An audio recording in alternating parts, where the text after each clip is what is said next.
Welcome to INDE News. I'm Graham O'Brien, bringing you the Nelson Residents Association monthly brunch fundraiser with the acting Nelson City Council CEO Mark Hammond giving his views on local government. With question marks around the council workshops, we thought it prudent to ask some pertinent questions about the process. I think you know from my continual information requests that we've got a real issue with the workshops that you're holding. And I've got a copy of the Meetings Act and the Standing Orders, two very good documents. Do either one of these apply to workshops? At the moment, what I'm doing is I'm getting down some advice to the council shortly in a governance workshop, which will cover off on a number of things that we need some guidance on. One of them is the workshops and the openness of that. The second one is legoimas. Third one is members' interests and conflicts of interest, including conflicts of interest in decision making. If you put something in the paper saying you're anti-damned, are you disqualified from all of that sort of stuff? We're actually going to cover off in a workshop. Practice-wise across the country, workshops have been a reasonably sacrosanct area of local government because not only does it allow a free and frank flow of information, it's also one of those places that you actually build relationships with councillors. They are free and frank to give their views, and if that's all open now to the public, then it actually affects that dynamic quite a bit, including the team building dynamic of the councillors. It's important. But that's not necessarily the bottom line answer to that.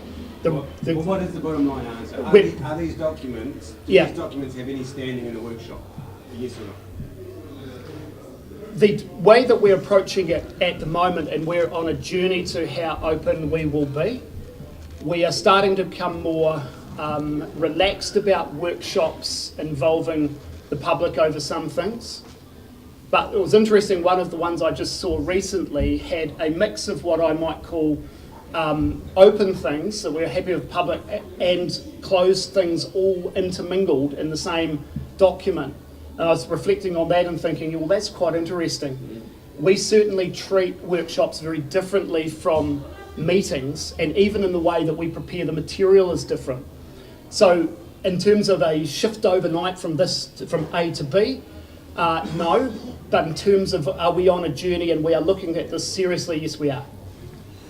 Sorry, 2 points. One, I've got a letter from Nicky McDonald saying that the Meetings Act and the Standing Orders does not apply to workshops, so I'll answer my own question there. Yep. Also, the Ombudsman has already stated that having free and frank discussion is not a legitimate reason for holding a closed workshop, because we expect our councillors and elected representatives to be free and frank at all times, not only when no one is listening. And also workshops have been described as reenactments. Meetings have been described as reenactments of workshops, because in fact decisions might not have been made in name, but opinions have been formed. And at the meeting the other day, the Mayor asked for people to come to a consensus. Now for me, consensus equals agreement, which equals decisions. So I think that you are cutting very close to the line and actually going against the democracy of the people and excluding people from workshops, and even having workshops as they are at the moment at all.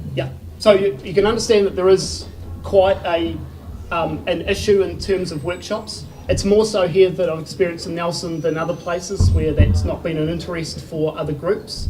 And in workshops, there tends to be the intermingling between the free and frank, as we're just talking about, but also legal, contracts, people's names. It all mingles into that type of a conversation. And one of the issues might be that we are needing to be clear about what we consider is open or what we consider is closed for the right reasons, as you say. But we're on a journey. In the absence of rules, administration are making up the rules as they go along, and it's ad hoc, and it's basically a kangaroo council process. Okay, thank you. Well, you agree with it then? Workshops are a kangaroo council process. No, you make up the rules as you go along. Yeah, what I think is that you've identified that they're outside of that meetings environment there, we just said. Okay, so you're in an environment where there are not necessarily a lot of rules over workshops. So what I'm saying is that we're on a pathway to actually making some of those rules, and the first steps will be to get some more advice on it. We'll be engaging on it. Yeah. I sort of want to pick up on the workshop thing again too. Yeah. And I guess you're talking about some of the benefits of having workshops and that. Yeah. Let me put one of the major issues against it, Yep. which is I think it takes away staff accountability, because by socialising all these issues amongst councillors, no one has responsibility at the end of the day because it gets Yep. blurred. Yeah. And so the whole accountability thing disappears. And I think staff quite like that. I think they liked being able to say, well, you were all involved, you were part of the decision, you're dragging your councillors down into the minutiae of decision making when they should be actually acting at a governance level. So that's one Yep. of my issues. Can I talk that one first, or are they both linked? So the next one is linked Yep. as well. in a Okay, way. yeah.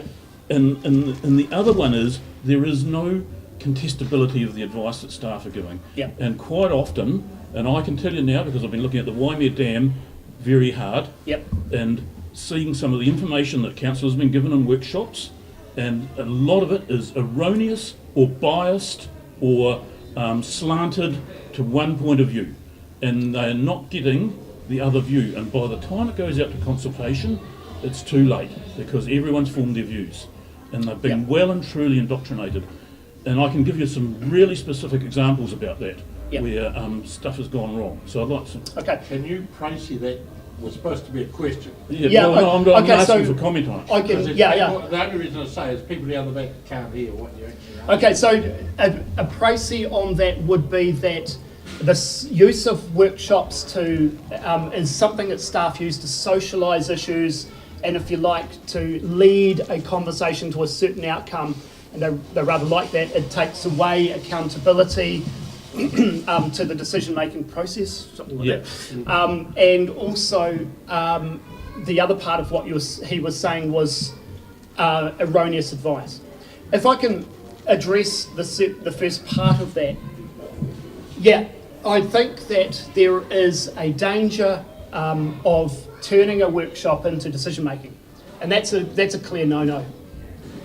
The second thing is that I've been on a lot of boards, not just sort of council related, but a lot of boards, and I know that as board members, you are wanting to be reasonably efficient on your boards, and you want to have a good discussion. But what happens in a workshop is often there is a mountain of material that you really need to work through, etc. And you don't want to turn your board meeting into that type of environment where you're going for hours and hours and hours on discussing through, if you like, the background material and taking questions on that. So there is somewhere that's between openness and transparency and efficiency on a board meeting. We've had some of our council meetings have gone, I've been at one that's gone beyond 7 p.m. at night, starting in the morning. So 500 plus page agenda. yeah. So there is somewhere in there between transparency and efficiency, and I think that there's a lot of boards that we're on of various kinds where you understand those sort of board issues about governance. So I don't say we've got the entire answer right, because I've said that we're on a journey about thinking about this. Okay. INDE News investigates the murky depth of the workshop process that has been followed by Nelson Council on the Waimea Dam. Nelson City Council elected representatives have had 5 publicly excluded workshops to date on the dam. I asked CEO Mark Hammond if the normal laws governing meetings, such as the Government Meetings Act legislation and Nelson Council standing orders, apply to workshops. INDE News has an official information request on the Waimea Dam workshops, trying to uncover what information is being presented, Nelson City's negotiating position, and who is at the table influencing our councillors' decisions. Council has refused to supply much of the workshop notes, and no attendance list was included. When CEO David Hammond was queried on this rather unusual situation, he stated that attendance records were not being kept. Information was refused to be supplied in order to enable council to carry on without prejudice or disadvantaged negotiations. So it could appear to ratepayers that Nelson Council is receiving information which decisions will be based on to spend $5 million of Nelson ratepayers' money, and not only is this information unavailable to the public, but ratepayers are denied even knowing who is at the table presenting it. Now, for those of you who are not familiar with the council workshops, I would like to quote to you what the Ombudsman says on the topic. Agencies should be aware that holding workshops can create a perception that an issue has been predetermined when it is subsequently brought to an open meeting for deliberation and decision. People have high expectations that local government agencies will conduct their business in an open and transparent manner, and they are likely to be suspicious and unhappy if agencies make excessive use of closed workshops to discuss issues. Agencies should ensure accurate records are kept of workshops. This will help them to comply with their Public Records Act requirement to create and maintain full and accurate records of their affairs, in accordance with normal, prudent business practice. Mayor Rees recently stated on Nelson Weekly Facebook page, in the long-term plan, a proposal was introduced to allow headroom for debt associated with a possible contribution to align with construction should the dam go ahead. This proposal was fully consulted on. As details in the long-term plan about Nelson's contributions were a bit vague, it did not raise many submissions. In fact, only 21 submissions were received, 12 were against, the 6 in favour were from corporate entities, with 3 focused on other issues about the dam. Mayor Rees would like us all to believe that the dam has been fully consulted on. She also stated that decisions are not made in workshops. By law, decisions are not allowed to be made at workshops because they are not meetings under the Meetings Act, as has been pointed out, are not covered by legislation, laws, rules of any kind or legal requirements. However, it is difficult to believe that opinions haven't been formed and some kind of consensus likely reached on most issues. The product from this kind of process could reduce public council meetings to sanitise the reenactments of previous secret discussions for public display, which is then essentially a rubber stamping exercise.